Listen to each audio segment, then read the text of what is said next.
이제 우리 박 목사님 모시고요. 우리 목회 대담을 시작할 텐데 이번 질문은 제 개인적인 또 제가 만든 질문이 아닙니다. 여러분들이 접수를 하실 때 했던 질문들을 수렴하고 100% 수렴하고 또 종합해서 그중에 대표적인 질문들, 또 공동된 질문들을 뽑아서 질문을 해보도록 하겠습니다. 여기는 목회자, 또 신학생, 평신도까지 좀 균형 있게 질문을 뽑아서 질문을 진행하도록 하겠습니다. 먼저 우리 하루 종일 수고하시는 우리 박 목사님께 감사를 드립니다. 매번 이럴 때마다 제가 박수로 우리 격려합니다 할 때 박 목사님이 싫어하셨어요. 그래서 이번에 안 합니다. 하여튼 감사합니다. 우리 목사님 첫 번째 질문 드리겠습니다. 좀 굉장히 거시적인 질문이기도 하고 좀 브로드한 질문인 것 같은데 그럼 이게 전제되지 않으면 오늘 대담의 진행이 좀 원활하지 않을 것 같다라는 생각이 들어서요. 첫 번째는 성경적 목회란 무엇인가라는 질문이 있었습니다. 어떤 기준과 어떤 방향성을 갖고 목회하는 것이 성경적 목회인가라는 겁니다. 예. 네, 질문을 많이 좋은 질문들을 많이 하셨더라고요. 네, 그걸 이제 우리 목사님이 좀 정리를 목회자들을 또 이렇게 뭐 다 이게 정리를 해서 질문들을 이렇게 뽑아서 저한테 이렇게 보내줘서 저도 이제 어젯밤에 시간이 없어가지고 겨우 어젯밤 오늘 오전에 그냥 간단히 생각나는 대로만 이게 조금 저도 이게 메모를 했습니다. 근데 이런 질문은 사실 굉장히 추상적으로 들릴 수도 있습니다. 그러나 제가 추상적인 얘기보다 이것을 어떻게 진짜 이게 아마 질문하는 분도 자기가 목회 현장에서 이런 고민이 있는데 그걸 실천적으로 해보고 싶은 고민 때문에 아마 한 것 같은데 이 질문이 많이 여러분이 하셨던 것으로 기억나는데요. 일단은 성경적인 목회는 아마 많은 사람들이 다양하게 여기에 대해서 어떤 논지를 펼 거라고 생각합니다. 그리고 또 실제로 많은 목회 현장에서 목회자들은 자신이 하는 목회가 성경적이다고 거의 생각을 하지 않겠나 생각이 드는데요. 그러나 이제 그것에 앞서서 저는 이 성경적인 목회가 무엇인지 역사 속에서 그런 것들을 먼저 앞서서 고민했고 그걸 실천적으로 해보려고 애를 쓰셨고 또 그것을 지금 우리가 볼 때 반추해 볼 때 검증된 많은 믿음의 선배들을 통해서 볼 때 그들도 어느 사람도 거기에 대해서 완벽하지는 않아도 성경에 충실한 목회를 하려고 했던 역사적인 사례가 있는데 그 사례들을 가지고 좀 제가 이 얘기를 하자면은 주로 이제 개혁주의 선배들을 통해서 그게 나왔죠. 뭐 칼빈 같은 사람도 사실 그런 것들에 대해서 자신도 씨름을 했고 또 그런 걸 주장을 한 사람이고 그리고 이 개혁주의 선배들 가운데에는 이런 목회 속에서 성경적인 목회를 하려고 굉장히 분투했던 모범적 케이스가 이 사실 청교도들이기도 하죠. 근데 어쨌든 이런 믿음의 선배들에게서 볼 수 있었던 이 성경적인 목회라고 하는 실험적인 내용은 성경에 충실한 것이지만인데요. 세 가지가 실제적인 그 자기의 목회 현장에서 드러나고 소유했다고 봅니다. 제가 볼 때는요. 그 세 가지는 뭐냐면 하나는 목회가 정말로 하나님 중심적이 되도록 하는 것입니다. 이것을 만약에 이게 추상적이라고 하면은 그 사람은 뭘 잘해도 성경적 목회를 할 수가 없습니다. 그러니까 목회의 모든 영역 자체가 판단과 결정과 실행과 구체적인 내용에서까지 그리고 성도들이 나타나는 결과에서까지 목회는 하나님 중심적이어야 한다라고 믿고요. 앞선 선배들이 그랬어요.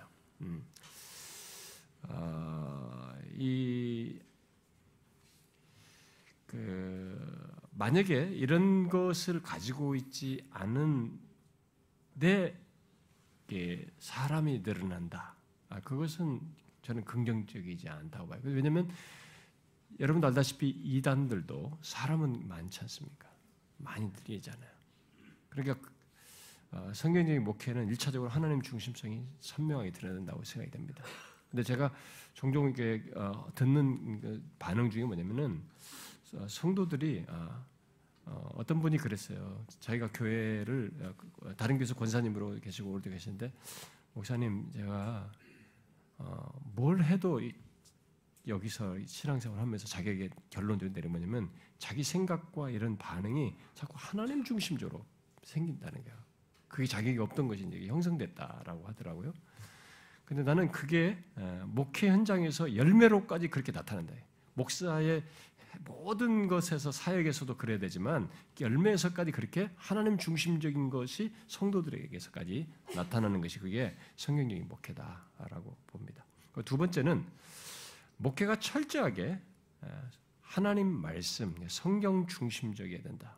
너무 단순한 거 아니냐라고 할지 모르지만 이게 그렇게도 어렵습니다. 왜냐하면 목회는 성경 중심적으로 가기보다 인간의 방법을 차용하고 싶은 유혹을 처음 시작할 때부터 끝까지 들어요. 어느 때. 그리고 유혹을 하는 대상들과 맞물려 있어요. 장로가 됐든 무슨 집사가 됐든 무슨 재직회가 됐든 성도들이 오든 그 요구가 있기 때문에 그러나 성경적인 목회를 하려면은 일단 하나님 말씀이 모든 사역과 결정과 판단과 여기에서도 중심으로 드러나야 된다. 이것이 의외로 어렵습니다. 그리고 세 번째로 말할 수 있는 것은 근데 믿음의 선배들이 또 그렇게 했습니다. 여러분들이 그걸 참조하셔도 됩니다. 얼마나 역사적으로. 근데 셋째로 성도들의 신앙과 삶이 그리스도의 몸으로서의 삶으로 그런 삶의 체계로 바뀌도록 하는 목회가 결국 드러나야 된다. 근데 이 말은 오해하면 안 됩니다. 단순히 어떤 사람을 교회의 종교적인 것으로 바꿔야 된다 그런 얘기가 아닙니다. 실제로 자신의 정체성과 어떤 이 삶의 어떤 체계가 내가 그리스도의 몸에 속한 자다. 이것이 그래서 그분의 교회 머리 대신 그리스도 안에서의 삶이 자기에게 굉장한 가치가 있고 그것 안에서 삶을 살아가려고 하는 이런 삶의 변화로까지 나아가는 것, 이런 열매로 나아가는 것이 결국 우리가 이런 옛날 선배들은 교회 중심이다 이런 말로 썼는데 이게 저는 성경적인 목회의 믿음의 선배들에게 이 세 가지를 아주 실천적으로 드러낸 것이 역사 속에서 드러난 것이다. 그리고 사실 그게 성경이 말하는 목회라고 봅니다. 선생님 제가 들으면서 이 하나님 중심적인 거하고 성도들이 그리스도의 몸된 자로서의 삶을 살아가는 거에 원인이 두 번째 항목 말씀 중심이 그렇게 만들어낸다라고 생각을 할 수 있겠죠. 뭐 그렇죠. 예. 그렇죠니까 확실합니까? 예, 그렇죠. 예. 그러면 우리가 되게 성경 중심으로, 그러니까 성경 중심이다라고 할 때, 말씀이라고 할 때 우리가 아침에 우리가 들은 것처럼 교리 개혁, 탄탄한 진리를 바탕으로 한 성경 강해, 뭐 이렇게 이해도 될까요? 예, 제가 이 두 번째로 말한 이것은 설교나 이런 내용, 설교의 내용, 예배 속에서의 설교의 비중, 그다음에 예배 이런 것뿐만 아니라 목회의 전반을 얘기하는 겁니다. 결정, 판단, 생각, 그리고 하나의 모든 체계들 이런 것들이 다 성경에 어찌하든지 충실하려고 하고 성경의 근거에서 갖는 것을 하는 거예요. 근데 그게 목회자가 그렇게 해보려면요, 진짜 순간순간 모든 결정에서 고민이 돼요.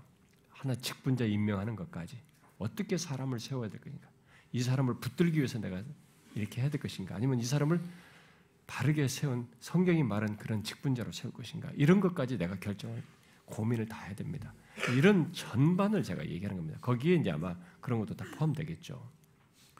일반적으로 저를 포함해서 대부분이 전통적인 한국 교회에서 자라났다 말입니다. 그래서 뭐 직분자를 세우든 예배 형식을 어떻게 갔든 다 내가 경험한 것을 바탕으로 해서 뭔가 교회를 목회하고 하는 것 같은데, 이런 상태에 있는 저와 같은 저 같은 경우입니다. 여러분들이 아니라 저 같은 경우에는 어떻게 그렇다면 그런 많은 요소, 모든 어떤 선택과 결정하는 요소들을 어떻게 성경적으로 해 나가야 될까 이 고민이 생기는 거예요.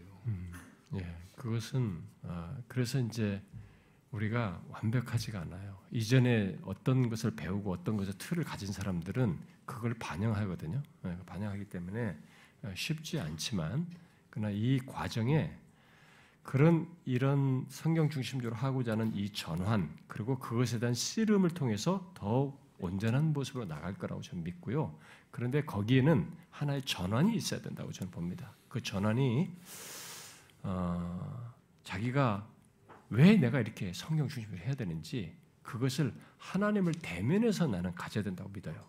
왜냐하면 제 자신에게도 그런 것들이 있었긴 해요. 과거에 전인데 그렇게 해서는 안 된다는 것 그리고 이 길을 가야 된다는 것에 대해서 물론 믿음의 선배들이 책들이 나한테 자극이 주어서 그것이 자료로 움직이기도 했지만 그런 것을 계기로 저는 하나님 앞에 아주 직면했고 내가 이 길을 갔다 평생 이 길을 갈 때 내가 어떻게 해야 되는지 그래서 하나님이 원하시면 제가 좀 굉장히 진지하게 대면하고 마음의 그런 감동과 어떤 그런 전환도 제게 있었거든요. 근데 이런 부분을 개인의 의지로 하기보다는 나는 하나님을 대면해서 답을 갖고 확신하여서 하는 게 저는 바르다고 봅니다. 예, 다음 질문인데 성경적 목표를 추구합니다. 굉장히 성경 중심으로 가는데 근데 성도들이 그리스도의 몸으로서의 삶으로 변화되지 않는 거예요. 도리어 어떤 분들은 어떤 신학을 체계적으로 배우지도 않았고 또 조직 신학을 알지도 못하는데 내가 설교하는 것에 대해서 내가 설교하는 부분에서 교리적으로 문제점을 제시하기도 하고요. 어떤 저항이 더 지나쳐서 나의 어떤 부도덕성, 인격에 대해서 공격하는 그런 경우들이 목회하면서 생기게 됩니다. 이럴 때 우리가 어떻게 반응해야 되느냐라는 거예요. 그래서 바울이나 또 역사적인 인물 중에 게렛이라는 목사님처럼 그런 저항과 공격이 있을 때 적극적으로 대응하는 모습을 보이는데 그렇게 적극적으로 대응하는 것이 맞는가 아니면 입 다물고 그냥 계속 인내하는 게 낫는가를 말씀해 주시고 특별히 목사님이 이런 참된 교회를 추구하실 때 이와 같은 또 경험이 있으시지 않습니까? 그렇죠. 예, 그거를 좀 한번 말씀해 주셨으면 좋겠습니다. 예. 아마 이런 질문을 하신 분은 자기가 정말 목회 실천적인 경험에서 참 하셔서 질문했을 텐데 아마 이게 목회자에게는 의외로 힘든 일이에요. 그래서 제가 지난번에 얘기했다시피 목회자는 자기 옆에 가까이 있는 사람 중에 한 사람만 자기를 괴롭혀도 암에 걸린다고 하잖아요. 당회원 중에 한 사람만 자기 괴롭혀도 목사는 암에 걸린다고 하는데 그 한 사람 때문에도 힘들 수도 있죠. 사실 그 정도로 이게 자기 옆에 주변에 힘들게 하는 요소로서 존재하는데 특별히 이렇게 이제 교회 안에서 참된 교회를 추구하는 것에 대해서 저항하는 이런 사람을 만났을 때 이 참 당사자로서는 굉장히 어려움이 있을 겁니다. 이게 자칫 잘못하면 그것이 그런 것으로 인해 꺾일 수도 있는데 그러나 일단 전제는 하셔야 됩니다. 만약에 어떤 사람이 이 지상교회에서 성경에 충실한 목회를 하고 싶다 하려고 한다면은 거기에 목회 현장에는 그런 목회에 대해서 불평하고 거부하는 사람들이 반드시 있어요. 그걸 좋아할 사람들은 상대적으로 깨우쳐서 변화되면 몰라도 자연적인 본성으로는 그걸 다 싫어할 것입니다. 근데 그런 사람들에게 목회자는 우리 모두가 알고 있듯이 우리 선배들에게 배웠다시피 또 성경에서도 말하다시피 참고 기도함으로써 하나님의 손에 그것들을 의탁하는 이런 일을 신앙적으로 해야 된다고 봐요. 1차적으로. 네. 근데 그 말은 하나님께서 그 문제를 다루도록 하나님께 맡긴다는 것이기 때문에 수동적이라고 생각하면 안 됩니다. 하나님께 맡기는 것만큼 굉장히 실질성이 있는 것이 없어요. 제가 어려서부터 교회에서 성장하면서 본 것과 들은 것 중에 하나가 뭐냐면은 이렇게 노골적인 대항을 하는 사람들이 하나님이 손을 쓰셔서 이렇게 정지된 경험들을 많이 하셔요. 심지어 어떤 사람은 죽은 사람도 있었어요. 제가 아는 경우도. 그러니까 그런 경우도 있기 때문에 사실은 하나님의 손에 맡긴다는 것은 또 어떤 사람들 그런 걸 가지고 너무 이렇게 악용하고 위협하는 것도 있는데 그게 아니라 하나님 손에 맡긴다는 것은 가장 사실적이고 실제적이라는 겁니다. 우리 교인들에게 얘기하는 것 중에 제가 그겁니다. 하나님께 맡기는 것만큼 현실적인 게 없다. 하나님은 현실의 지배자예요. 현실의 주권자입니다. 그러니까 그것을 하는 것이죠. 그러나 그것이 모두가 말하는 답이고 반드시 우리가 같이 할 얘기입니다. 그러나 한 가지 여기에 우리가 덧붙여서 생각할 것이 있습니다. 뭐냐면은 교회 공동체를 손상시키는 겁니다. 어떤 사람이 이렇게 목회자들 이런 거 대항을 하는데 그게 사람의 그룹을 이루고 마치 누룩처럼 교회 공동체를 손상시키고 그 죄가 누룩처럼 교회를 흔들 때에는 바울이 각 교회 문제, 각 서신을 쓸 때 각 교회 문제를 적극적으로 이렇게 다루면서 그들을 회개로 이끌듯이 필요한 사안에는 거기에 또 권징, 회개의 촉구, 이렇게 함으로써 바로 세우는 일을 결국은 목회자가 해야 된다고 생각합니다. 그때 목회자는 나를 변증하려고 할 것이 아니라 교회 공동체를 그리스도의 몸을 세우기 위한 것이니까 철저하게 하나님의 말씀에 근거하여서 거기에 답을 주려고 할 필요가 있다고 믿습니다. 근데 제가 이제 그런 케이스 중에 저는 개척에 없어서 여러 가지 그런 비슷한 경험들을 해왔지만은 이제 보통 이런 문제를 제기할 때 흠을 잡고 싶은데 흠이 안 잡히면 목사들에게 제기할 때 가장 목사를 치명적으로 건드리는 것은 이제 주로 여자와 돈 문제입니다. 그런데 실제로 여자 문제로 목회자들이 많이 건드려지기도 해요. 그래서 그게 이제 실제 오늘날 현상이기 때문에 그런 거 하나 있으면 일단 어쨌든 간에 그런 것이 소문으로 나면 그건 데미지가 수습돼도 귀에 안 들어와요. 굉장한 데미지가 이러고 또 하나님의 역사도 이렇게 반감되고 이제 막히는 이런 일이 생깁니다. 그래서 굉장히 어려운데 그 두 가지를 가지고 걸거 넘어지게 되죠, 보통. 근데 이제 저의 경험상에서도 저에게 돈 문제, 우리 교회에서 어떤 재정 결정을 제가 임의로 마음대로 했다라고 하는 이런 것으로 이렇게 지적했던 사례가 있었어요, 실제로. 가지고 그것이 사람들에게 자꾸 소문이 나고, 근데 나는 그것이 오랫동안 그렇게 있었는지 잘 몰랐습니다. 이렇게 있었고, 그러다가 이제 마침내 이제 어떤 이제 새 가족들에게도 영향을 미치고, 이래서 이게 이제 계속 고착화되고 새 가족들에게까지 영향을 미치는 것은 이건 교회 공동체에서 안 된다. 그래서 제가 결국 고민하다가 교회 앞에서 제가 이제 어떤 내용을 우리 인간들의 이 사실에 근거한 교회 공동체 안에서 주의할 사항들, 이런 문제를 제가 결국 좀 다뤘습니다. 하나님의 말씀을 펼쳐 다루면서 그 케이스를 제가 이제 마지막에 좀 덧붙였습니다. 그래서 그걸 하기 전에 내가 했던 것이 진짜 뭔지, 그 사람들이 말하는 게 사실인지 좀 조사를 정확하게 해달라. 그 재정부 팀에게 다 요구했어요. 그 자료를 그들이 다 제시해가지고 그 자료를 제시했습니다. 그러니까 이 자료, 그러니까 뭔가 이게 와전시킨 거지 여기서. 자기들 와전시킨. 근데 그걸 제가 그 자료를 다 제시해 줬어요. 그러니까 이제 예를 들면 우리 교회가 이 증축을 할 때 뭐 담보를 하는데 갚는 순서에서 사택부터 갚았다. 이자를. 근데 왜냐면 사택은 이제 아파트로 돼 있기 때문에 이율이 작은데 왜 사택부터 갚았느냐? 교회 것이 먼저 갚아야지. 보라마는 이율이 이게 더 셌을 텐데 센 거부터 갚아야지. 근데 그것도 맞는 말이잖아요. 그래서 제가 이제 돈에 문제가 있는 것으로 결국 쫙 Y가 이제 플러스 될 수 있는 여지가 있었기 때문에 그래서 결국 제가 왜 그랬는지 난 분명히 그 기억이 아닌데 그래서 재정부 다 물어보니까 조사를 했어요. 조사 결과는 그게 아니었습니다. 여기는 여기는 점점 이게 삭감되고 있었는데 여기는 삭감되는데 아파트는 삭감이 안 되고 있었어요.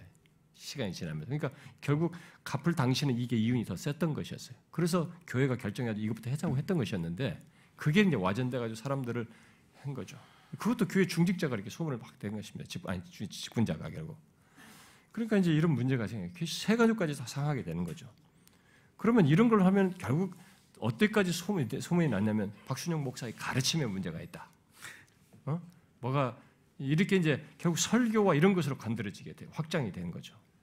굉장히 그리고 그 설교 끝나고 나서 몇 사람들은 이제 나도 그렇게 되고 나도 되고 나도 그렇게 됐다 다 들었다.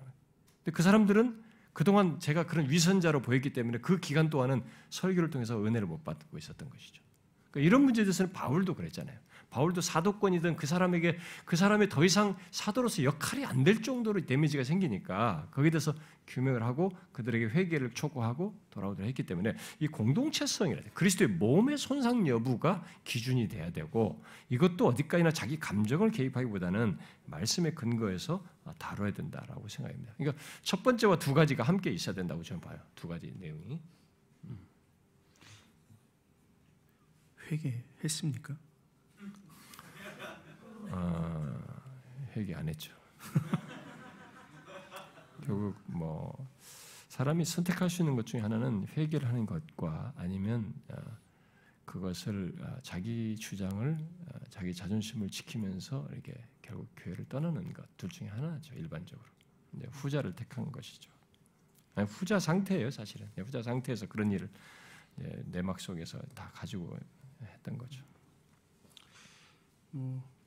여기 앉아 계신 우리 모든 사역자들이 목사님 방금 말씀하신 것에 깊이 동감하시리라 저는 생각을 합니다. 이곳에서 이런 상황 속에서 우리가 아픔이 있고 또 이런 또 상황 속에서 하나님 우리에게 인내를 요구하신다라는 생각을 합니다. 그래서 어떡하겠어요. 그냥 뭐 잘 해야죠. 또 추가적으로 일반 어떤 장로님들, 직선 일반 직분자라고 얘기한 중직자들과의 관계가 어려웠을 때 상황 이 어떻게 해야 될까요? 글쎄요, 이것도 이제 아마 목사님이 어떤 목사님이 한 두세 명이 더 질문하시는 것 같기도 한데요. 이런 문제가 교회 현실 속에 있었던 것 같습니다. 아마 교회 중직자들과 뭐 장로나 권사님, 안수집사님 이런 분들과 관계 속에서 어려움이 생겼을 때, 근데 거기에 그런 것으로 인해서 본인이 죄책감과 정죄감 때문에 힘들 때가 있다고 어떻게 해야 되냐 이렇게까지 아마 질문하신 것 같은데요. 근데 일단 이런 어려움이 무엇으로 인한 것인지를 알아야 하겠습니다만, 만일 당사자가 죄책감과 정죄감을 이렇게 느끼는다고 할 때, 그러면 진짜 무슨 자기의 죄로 인해서 생겼다면 목회자가, 그러면 목회자는 자신의 잘못으로 인한 것일 때는 그 당사자에게 가서 자신의 문제와 죄를 좀 고함으로써 화해한다고 생각이 되고요. 그건 좀 어려워도 그 중직자와 관계에서 그런 일을 하나님을 의지하여서 담대히 저는 좀 어려워도 해야 된다고 보고요. 그런데 뭐 여기 자기의 죄책감과 정죄감이라니까 어떤 죄가 아니라 그 케이스가 아니라 만일 그 밖에 다른 문제로 상대와 어려움을 갖게 생겼을 때, 중직자와 관계 생겼을 때 이미 오랜 관계 속에 있는 사람이 뒤틀렸을 때 이 관계 회복하는 게 그렇게 어려워요. 사람은 자기가 정리된 것을 이렇게 고착화시켜가지고 상대를 바라보고 이 마음이 사람을 용납하지 못할 만큼 어떤 체계화를 가지고 있는 경우가 많기 때문에 그걸 회복하는 게 참 어렵지만 결과는 하나님께 맡기고 자기가 해야 할 일을 해야 된다고 나는 생각이 됩니다. 우리가 성경이 말하는 대로 해야 돼요. 내가 그 사람의 용서를 하고 그 사람과 화해하려고 하고 솔직한 나눔 속에서 그리스도 안에서 갖는 이 관계를 자기가 확인하고 그리스도께서 사랑하신 것처럼 우리도 사랑하라고 한 것을 나로서는 실천을 하는 것입니다. 그런데 이 결과가 받아들이지 않아서 어떻게 생겨난 문제는 이제 하나님 손에 맡겨야 된다고 봅니다. 그것으로 해서 만약 시련을 겪고 어떤 걸 겪으면 겪을 수도 있겠죠. 근데 그 영역은 제가 볼 때 하나님께 맡겨야 된다고 봅니다. 이런 경우에서 이렇게 해도 안 풀리는 케이스들이 있거든요. 사람이라는 게 감정 한번 뒤틀리면 끝까지 가는 거예요. 나이가 젊었을 때는 쉽게 푸는 편이에요. 나이가 들어서 교회 또 오랫동안 함께 했던 사람들이 이게 마음의 배신감까지 싹틀 정도로 이게 뒤틀어졌을 때는 쉽지 않습니다. 그러나 저는 해야 된다고 믿습니다. 우리 목회자는 솔직하게 나누고 진실하게 그리스도 안에서의 관계를 확인하고 그리스도께서 말씀하신 대로 그를 사랑하려고 하는 시도를 해야 된다고 봅니다. 다음 질문. 성경적인 목회를 하기 위해 신학생 시절을 어떻게 보내야 될까? 그리고 신학 교육이 마치고 나서 무엇을 해야 될까? 더 넓게는 목회자는 어떻게 평생을 공부해야 될까라는 질문이 있습니다. 이분의 이제 질문, 신학생들 전사님들의 아마 질문이 많았던 것 같은데요. 이 질문에는 벌써 막 많은 질문이 3가지나 질문이 있는데, 곧 성경적인 목회, 참된 교회를 이렇게 세우기 위한 이 신학생 시절에 심지어 신학교를 마치고 이제 자기가 담임 목회를 하기 전까지 어떤 부교육자 시절을 보내는데도 거의 비슷할 거라고 믿는데요. 그때에 성경적인 목회를 하기 위해서 이 사람에게 신학생의 가장 중요한 것은 먼저 그런 것에 성경적인 목회가 무엇인지를 머리의 실학적 지식으로 아니라 진짜 경험적으로 눈을 뜨는 것이라고 봐요. 경험적으로 눈을 뜨고 그리고 그것을 경험적으로 아는 것이라고 믿습니다. 그래서 좀 형편이 어려움을 겪을 수도 있지만은 신학생 시절에 그리고 그런 초기에 목회할 수 있는 경험 시기에 그런 목회를 엿볼 수 있는 교회를 보고 경험하는 것이 그 어떤 것보다도 값지다고 봐요. 왜냐하면 사람이 보고 배운 것이 굉장한 영향력, 지속성이 커요. 그래서 몸으로 보고 경험한 것보다 가치 있고 지속성 있는 것도 별로 없어요. 그런데 만약 그런 교회에서 보고 배울 수 있는 기회가 없다. 그렇게 안 된다면은 뭐 설사 있어도 추가적으로 필요하겠습니다만은 그런 목회를 한 교회 역사와 현대의 인물들의 사역 그런과 어떤 가르침을 책을 통해서 부지런히 습득하는 겁니다.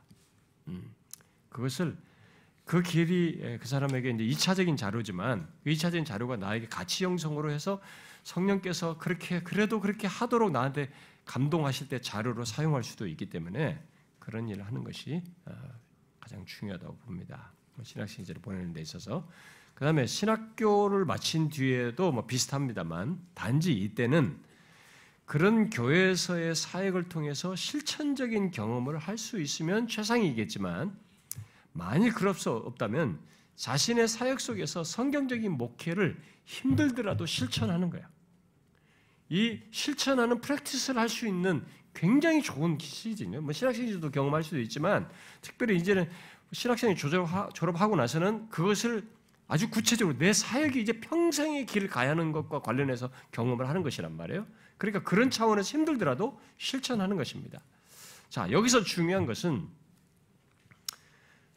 많은 그 갈등 같은 것들을 경험할 수 있을 겁니다. 이렇게 하려고 할 때 목회 현장에서 갈등 같은 경험할 수 있겠지만 그 가운데서 역사하시는 하나님을 이렇게 했더니 그래도 이렇게 참된 교를 추구하고 하나님 성경에 충실한 목회를 하려고 했더니 그렇게 하려고 하는 가운데 하나님이 임재하시고 역사하시고 사람들 안에서 변화시키는 일을 하시는구나 라고 하는 이 하나님의 역사를 체험하는 것이에요. 이 경험이 있고 없고가 미래의 사역에 굉장한 역할을 합니다. 중요한. 이 사람의 영적인 기대치와 추구의 밑거름이 돼요. 근데 이런 사역을 초기에 시작을 했는데 하나님께서 자기가 참된 목회를 추구하든 뭐든 거기서 하나님이 실제로 역사하시는 걸 생생하게 경험해보지 못한 사람은 이 기대치가 없어요. 그리고 그런 추구할 방향성이 희미하기 때문에 수시로 좌충우돌하게 되고 이것 저기 맞춰가면서 타협을 해나간단 말이에요. 그러니까 이 시기에 반드시 자신이 하나님께서 나를 통해서 역사하시는 것을 보기를 구하면서 이 성경적인 목회를 추구해보는. 근데 성경적인 목회를 추구할 때 잊지 말아야 될 것은 하나님이 진짜 도우셔요. 그 도우시는 것을 경험해 보셔야 돼요. 그리고 평생 공부와 관련해서 이제 3번째 질문을 하셨는데 평생 공부와 관련해서 이제 평생 이런 사역을 성경적인 목회를 위한 사역을 위해서 공부하는 것은 저는 2가지 정도로 말하고 싶습니다. 하나는 성경적인 목회를 위한 공부의 최고의 스승은 누구겠어요? 하나님이고 그의 말씀인 것을 이걸 포기하지 않고 집중해 봐야 됩니다. 제가 말하는 것은 저는 굉장히 경험적인 얘기입니다. 이게 추상적인 게 아니에요.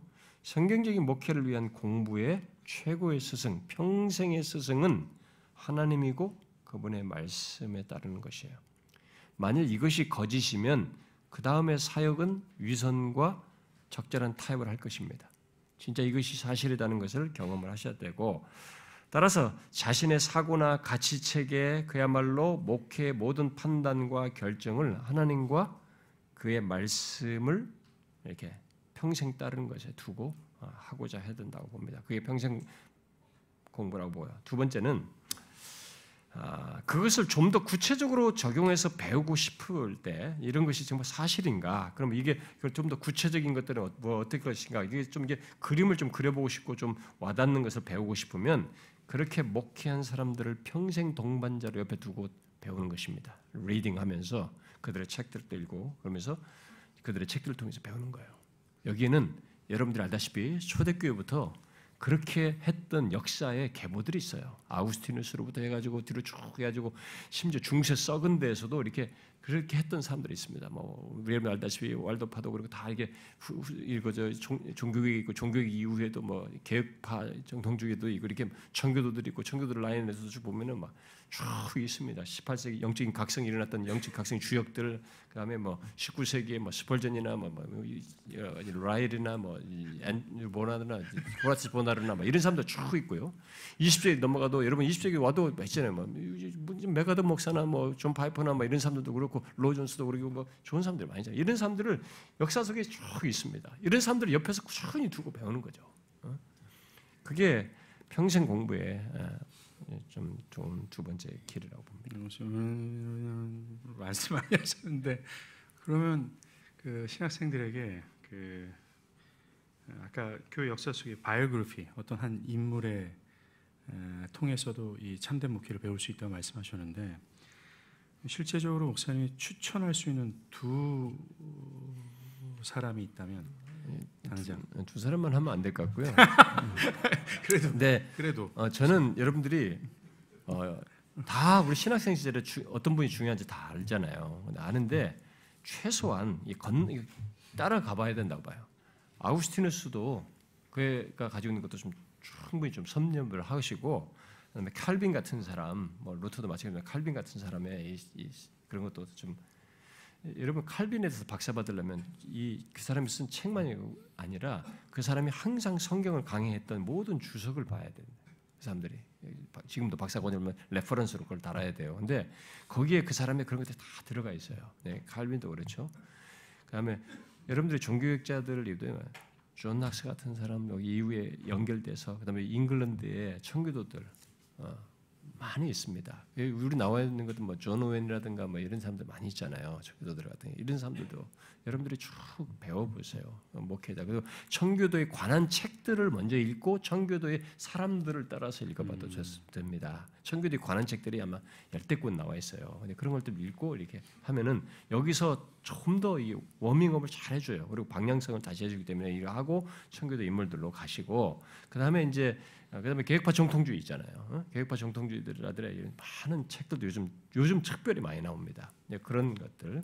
그다음에 여러분들이 이제 18세기로 넘어가면은 18세기에 조지 피츠필드나 뭐 존 웨슬리나 뭐 이런 사람들을 보면은 이제 사역에서 하나님께서 어떻게 쓰임 받은 거죠. 18세기 영적인 거성이라고 하는 제이시 라일이 쓴 책 한 권짜리가 있습니다. 그 지평선에서 나왔나요? 거기에 나오는 인물들 보면 이런 사람들이죠. 19세기에 넘어가셔서 여러분들이 최소한 찰스 스펄전이나 제이시 라일이나 이런 사람들, 그리고 또 거기에 호라티우스 보나르라 맞아, 로버트 머레이 맥체인 같은 사람들, 이런 사람들은 목회, 특별히 맥체인 같은 사람의 목회는 정말로 감동적입니다.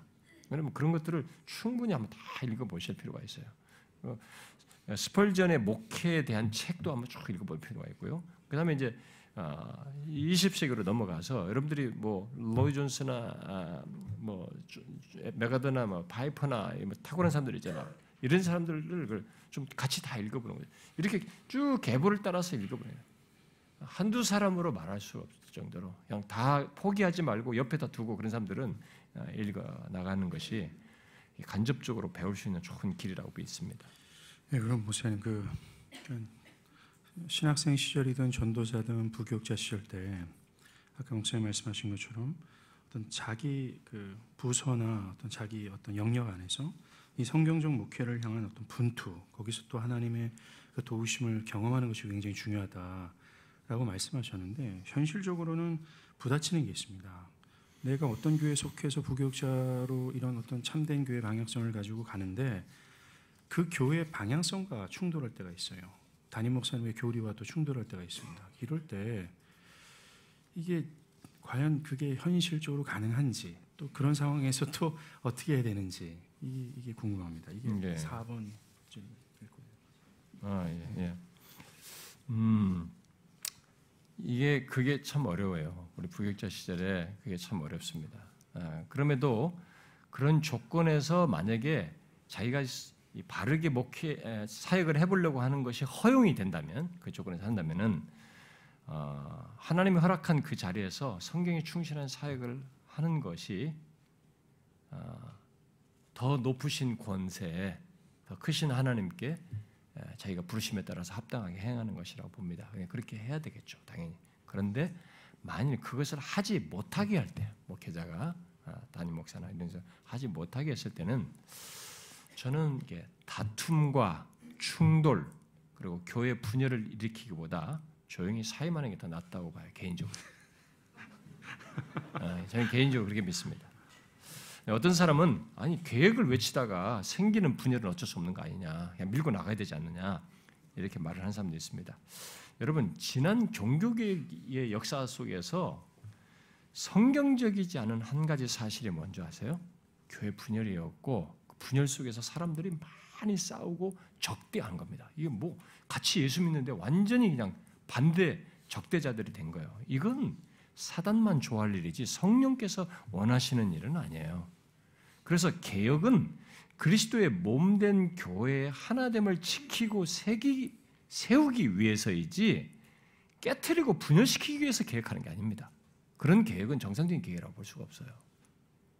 그러니까 그래서 정 아니면은 오히려 정말 나는 두 개의 선택 중에 분열을 일으키는 것과 이게 선택이라면 저는 자기가 사임하는 것이 그게 우리의 이 한계 속에서 그게 더 낫지 않나 이렇게 생각이 들어요, 개인적으로.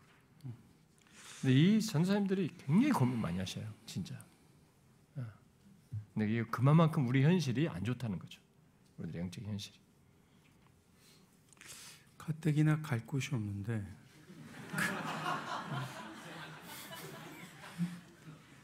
입지가 자꾸 좁아지는. 다음 질문하겠습니다.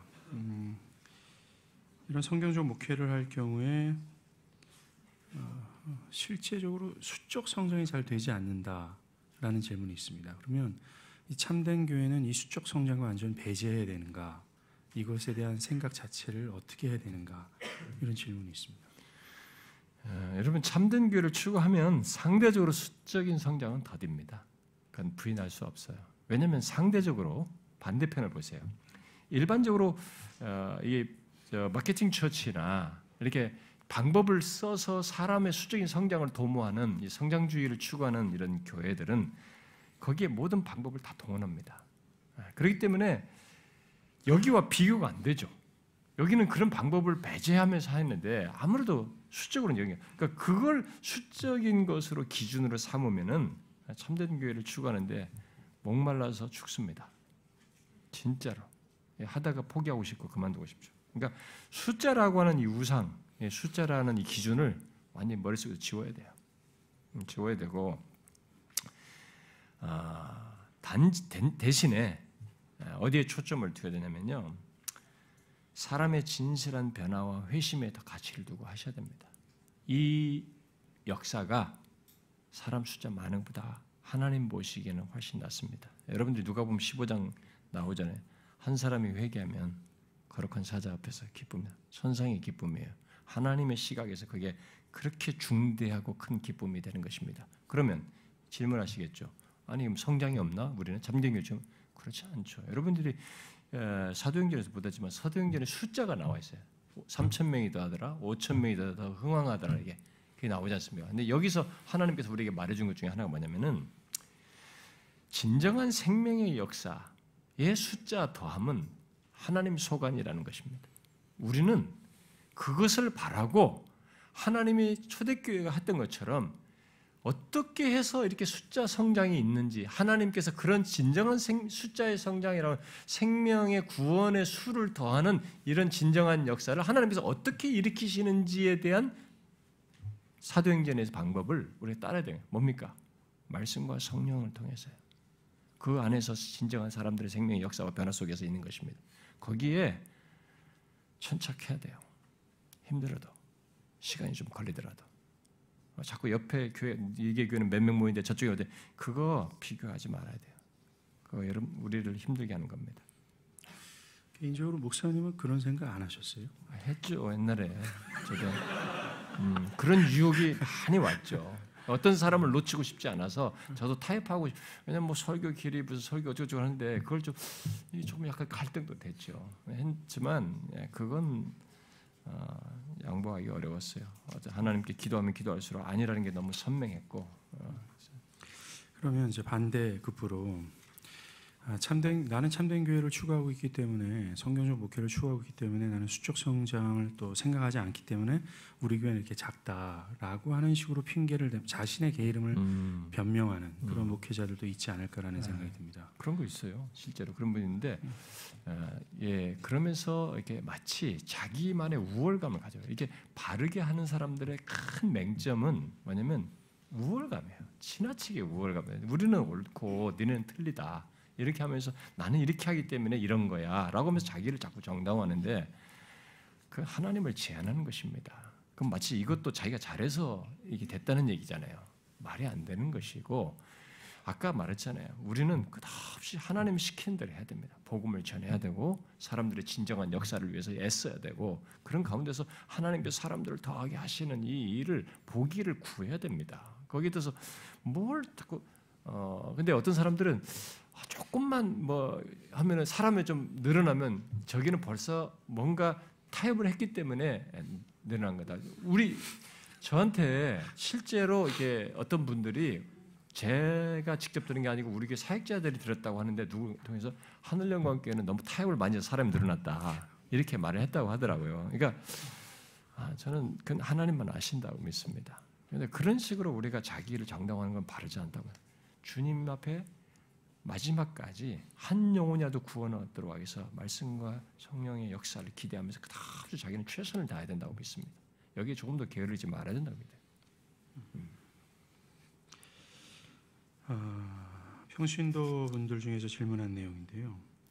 이거 맥을 좀 같이 할 수 있을 것 같은데 자기 신이 다니는 교회가 또 뭐뿐만 아니라 말씀을 좀 추구한다라는 교회를 보면 바른 신학 또 바른 교류를 주장하는 것 같긴 하는데 굉장히 드라이하게 느껴진다라는 겁니다. 뭐 예배든 교회에 품겨지는 여러 정서들이든 이런 공동체가 메마른 경우를 어떻게 내가 대처해야 되고 또 그 원인이 무엇인지 이런 얘기를 질문하는 분에 대한 답을 주십시오. 예. 저는 말씀을 강조하는 교회 공동체의 메마름에 대해서는 우리만이 아니고 역사 속에 많이 있었습니다. 실제로 계획파 정통주의 안에는 그런 메마름 때문에 반발로 이렇게 삶을 강조하는 경건주의가 태동되는 어떤 그 배경에도 그게 있어요. 뭐 계획파 정통주의가 다 그렇다는 건 아니지만 계획파 정통주의 역사의 흐름 속에는 그런 현상도 있었거든요. 그래서 이 경건주의가 삶을 강조할 때는 결국 그런 배경에 대한 그들은 굉장히 싫었습니다. 너무 옳다는 걸 얘기하는데 너무 메마른 거예요.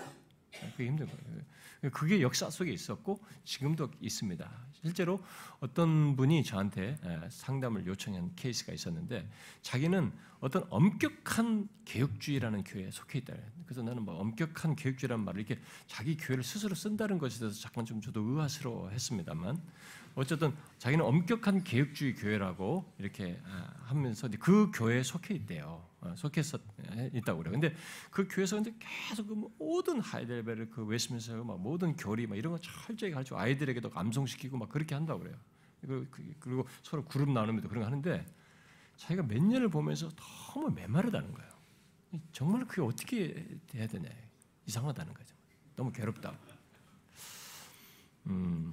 저는 뭐 그것을 어떻게 그 내막을 제가 다 알 수는 없지만 일반적인 역사 속에서 배경을 놓고 케이스들을 보면은요, 옳은 것은 있지만 그 옳은 것의 근원인 성령이 자신의 사역 속에 나타나지 않아서라고 저는 믿어요. 바울도 성령의 나타남을 강조했습니다. 말씀을 전할 때 이 하나님의 말씀은 성령의 나타남이 반드시 동반돼야 돼요. 근데 이것을 기계적인 신학 지식으로 하는 게 아니고 이런 작업이 있으려면 사역자나 이 모든 성도들의 신앙의 세계 속에 전하는 자나 듣는 자가 어떤 지식을 듣는 게 아니고 성령의 도우심과 역사 속에 이것이 있어야 된다는 간절한 영적인 기대와 간구, 구함이 있어야 돼요. 그렇게 할 때에 우리가 흔히 말하는 light and heat이라고 하는 거예요. 설교자도 빛도 있지만 열도 있는 것이죠. 같이 있는 거죠. 근데 빛은 있는 거죠. 막 너무 이렇게 옳은 것만 있는데 heat이 없는 거예요. 이게 사람이 메마르는 거죠. 그게 이제 하나의 그 원인이고, 또 다른 원인은 뭐냐면은 머리 대신 그리스도의 다스리심을 철저히 받지 않을 때에 저는 이런 메마름이 있다고 봐요. 왜냐하면 머리 대신 그리스도의 다스림을 받는다는 이런 문제에 대해서는 제가 오후 시간에 설명 좀 하겠습니다만은, 그런 것이 교회 안에서 뭔지, 이게 실제적으로 그런 걸 경험하는 게 뭔지를 자생하는, 머리 대신 그리스도의 다스리심은 말씀과 성령을 통해서 이게 사실성을 증명해요. 자신이 사람들의 마음을 움직인다고 하는 것. 이런 것이 경험되지 않을 때는 교회는 메마릅니다. 성도 개인 영혼도 메말라요. 네. 그러면 해결책. 네? 거기는 해결책. 네, 말씀하세요. 네. 원래 물었어요? 물었습니다. 네, 네. 그러면 해결책은 이 원인 그대로입니다. 말씀 증거자에게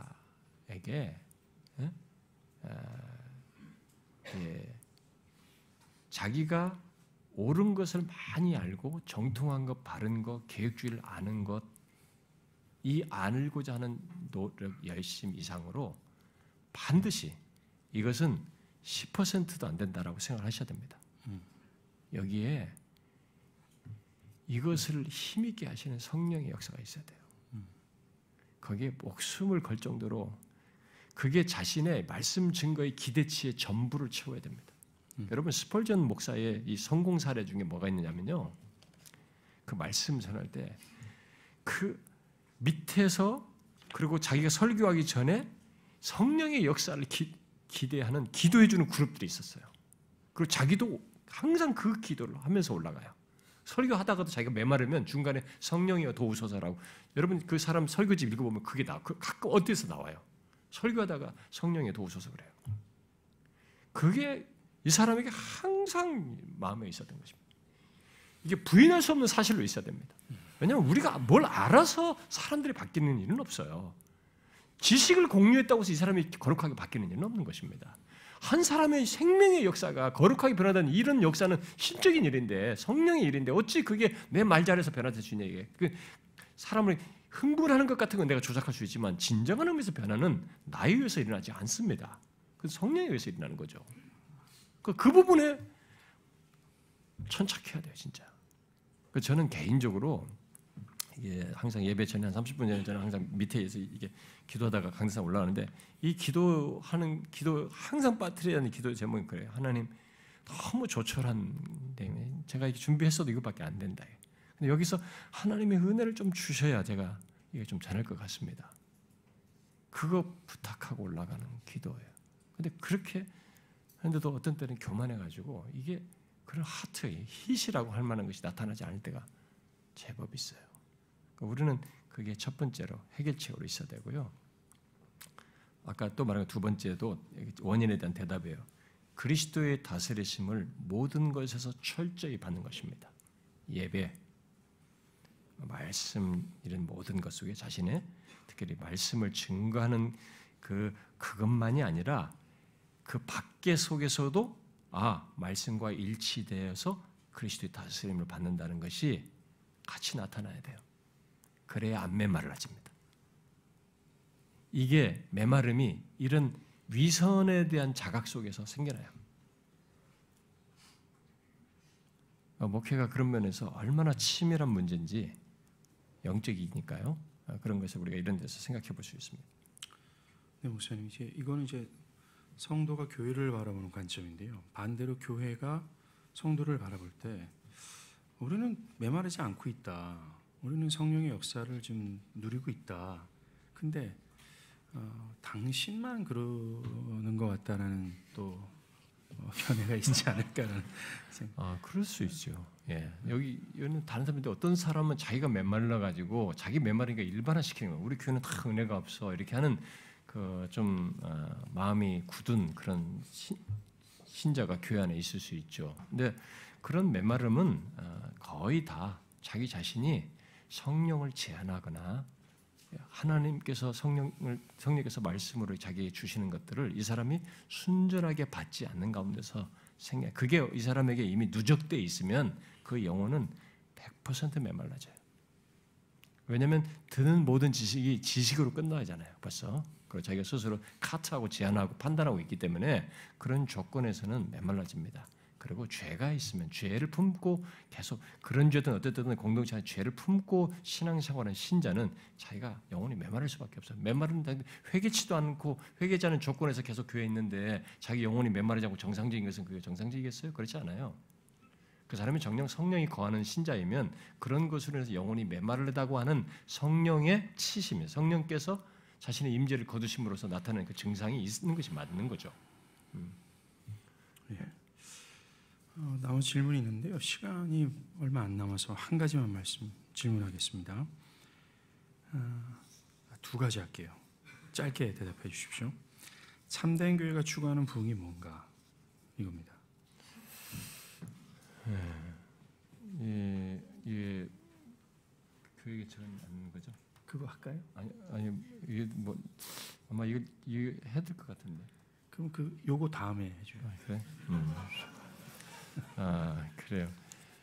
참된 교회가 추구하는 부흥이라고 할 때, 여러분 부흥에 대한 이 단어는 우리가 많이 왜곡되어 있지만 부흥은 기독교 역사에서 두 가지 견해가 있습니다. 크게 여러분들이 책을 하나 꼭 읽어보세요. 이안 머레이가 쓴 부흥과 부흥주의라고 하는 리바이블 앤 리바이블리즘을 번역한 것입니다.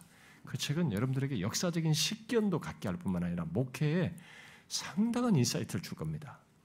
근데 거기에는 역사 속엔 두 가지가 있었습니다. 하나는 부흥은 하나님이 주권적으로 주신다는 것과 조나단 에즈워드를 유시해서 로존스나 이런 개혁주의 전통의 선사람들이 다 그걸 견해를 받아들입니다. 근데 1800년대 중반부터 찰스 피니에 의해서 메조리즘이라죠. 방법주의에 의해서 우리가 이런 조건을 충시하고 이렇게 하면은 거기에 부흥이 일어난다라고 하는 주권입니다. 근데 우리나라는 찰스 피니가 더 이런 것이 들어오기 전에 주권적인 이것을 말하기 전에 이게 먼저 우리 한국의 초기에 많이 번역돼서 했어가지고 우리 한국 목사들은 부흥주의에 먼저 길들여져 있어요.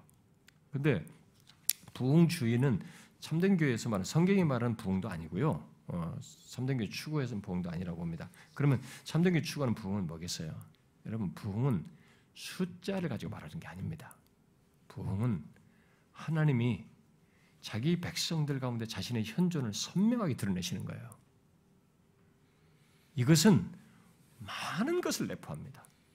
죄된 조건, 연약한 조건, 이들의 부족한 결핍된 조건을 완전히 다시 소생시키시는 하나님에 의한 주권적인 역사가 일어나는 거예요. 여기에 그동안에 이런 다양한 조건들이 사람들이 회개를 하고 회심하고 변화되어지는 이런 역들이 수반되기도 합니다. 그러다 보니까 이 진정한 부흥의 역사 속에 사도행전에서도 보다시피 이렇게 수적인 증가도 하나님에 의한 주권적인 의해서 수적인 부흥도 같이 뒤따라 일어나기도 하는 것입니다. 그래서 그게 이제 우리가 추구할 것이에요. 근데 이런 참된 교회 추구하는 부흥을 단회적인 사건적으로만 너무 염두에 두고 하지 말고 그런 것이 있기 위해서 하나님께서 먼저 우리들에게 항상 그런 참된 부흥을 추구하면서 하나님께 의존하는 하나님께서 주시는 어떤 역사와 임재와 이것을 보고자 하는 소원을 가지고 목회를 하는 거 있잖아요.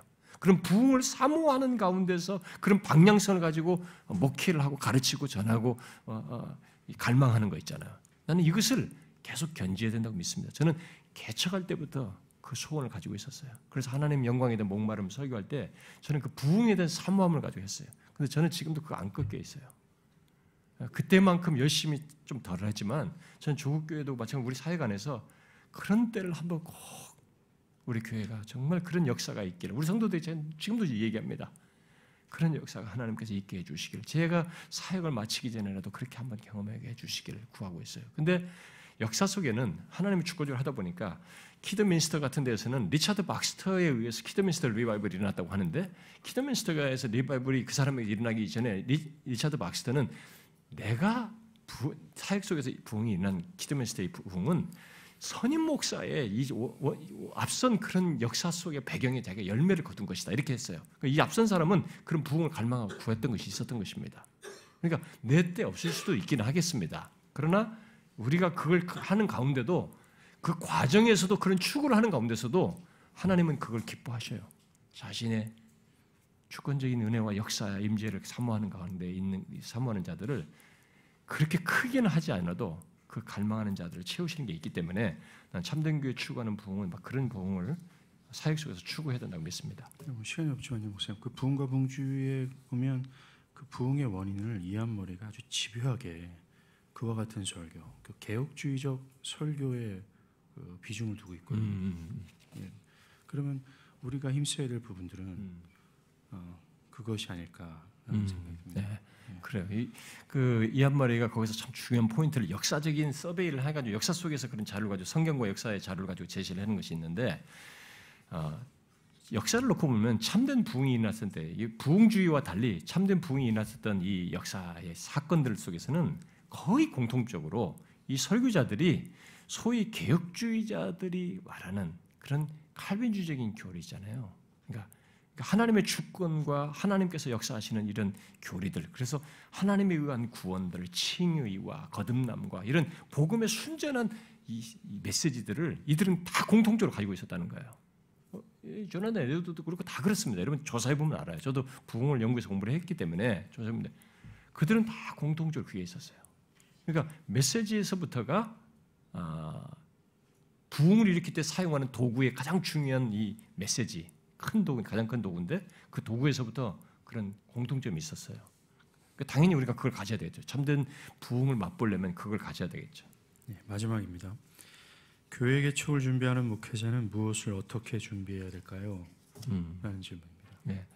자, 저는 이 질문이 여러분들에게 몇 분이 계셨기 때문에 이건 하는 게 좋겠다고 생각이 됩니다.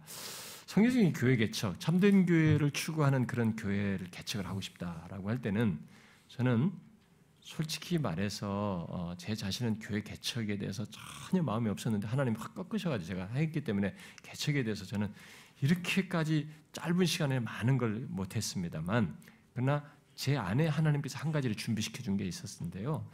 그것과 연관해서 보면은 성경적인 교회 개척을 하려면 먼저 자신이 준비된다고 저는 믿어요. 자기 자신이 준비되지 않고 개척 뛰어들면 안 됩니다. 그럼 100% 혼란스러워요. 그리고 뭐가 어찌 되는지도 모르고 타협하면서 좌충우돌합니다. 그러니까 먼저 자기 자신이 준비되어야 하는데, 자기 자신이 준비한다는 그 내용 속에는 이런 것이 있어야 된다고 봅니다. 먼저 전할 메시지 복음이 선명해야 돼요. 나는 정말 불타는 심정으로 이 세상에 없는 복음을 전한 그 메시지를 가지고 있다라고 할 정도로 자기가 전할 메시지로서의 복음을 선명하게 가져야 된다고 믿고요. 또 하나는 어떤 규모나 수적으로 커진 것보다 하나님께서 나를 통해서 사람을 구원하고 영혼을 구원하고 주님이 세우시고자 하는 교회, 성경이 말한 교회를 세우고자 하는 이런 확신이 있어야 된다고 봐요. 그러니까 어설픈 교회를 개척하겠다면 개척해요. 무조건 수적을 이루겠다면 몰라도 성경이 충실한 교회를 세우겠다면 자기에게 그게 있어야 돼요. 규모보다도 하나님께서 나를 통해서 성경이 말한 교회 말이죠. 주님이 세우시고자 하는 교회를 꼭 세우고 싶다라는 이 소원을 가지고 성경이 말한 교회를 자기가 좀 먼저 정확히 아는 게 있어야 되겠죠. 그리고 하나 더 덧붙이면 교회 개척의 목표와 목적이 분명해야 된다고 믿습니다. 저는 그게 놀랍게도 주기도문 첫 번째, 두 번째, 세 번째 기도 제목이라고 저는 믿어요. 주의 이름이 거룩히 여김 받는 거죠. 교회 개척의 목표와 방향성은 목적은 하나님의 이름과 영광이 드러나는 것이에요. 또 주의 나라가 임하시는 역사의 도구가 되는 것입니다.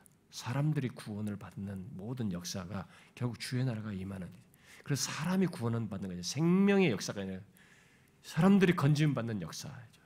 그런 역사를 통해서 이렇게 주의 나라가 임하는 것을 보는 것이고, 주의 뜻이 이루어지는 통로가 되고자 하는 것입니다. 그러니까 자기 목사의 꿈을 펼치는 게 아니라 주의 뜻이 이루어지는 것이에요. 그러면 훨씬 그래도 안도감도 있습니다. 또 자유함도 있어요. 나는 이런 것이 교회 개척의 목표와 목적으로 있어야 되지 않나 이렇게 생각이 듭니다. 그렇게 자신이 준비된 자는 건물에 앞서서 이제 개척에 필요한 사람을 얻어야 돼요. 교회를 쪼개내고 다른 교회에서 빼내오는 그런 방식이 아니고, 하나님의 뜻을 이루기 위해서 함께할 사람을 먼저 얻어야 됩니다. 거기에는 복음을 전함으로써 얻을 수도 있죠. 마치 바울이 빌립보 지역에 갔을 때 루디아를 얻고 간수를 통해서 하나님의 섭리 가운데 이렇게 사람을 붙여주셔서 사람을 먼저 얻는 것이 공간에 앞서서 먼저 개척할 때 필요하다고 믿습니다. 그 다음에 공간, 그리고 그 다음에 처음부터 이제 예배는 어떻게, 말씀 양육은 어떻게, 교육은 어떻게, 직분은 어떻게 세우고, 이 성경에 충실한 이런 거 하나하나까지 다 성경에 충실하게 해보자는 그런 체계를 자기가 공부도 하고 어느 정도는 신념, 확신으로서 가져야 된다고 믿어요. 이상입니다.